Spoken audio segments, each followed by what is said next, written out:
Through this video, you will understand the footprinting.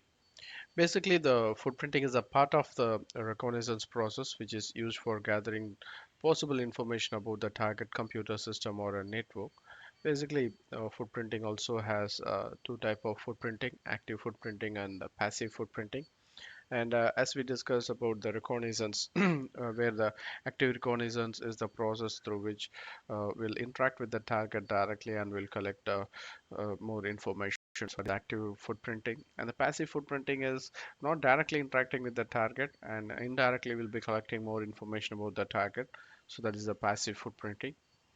And during this phase, basically this phase is more of a technical process.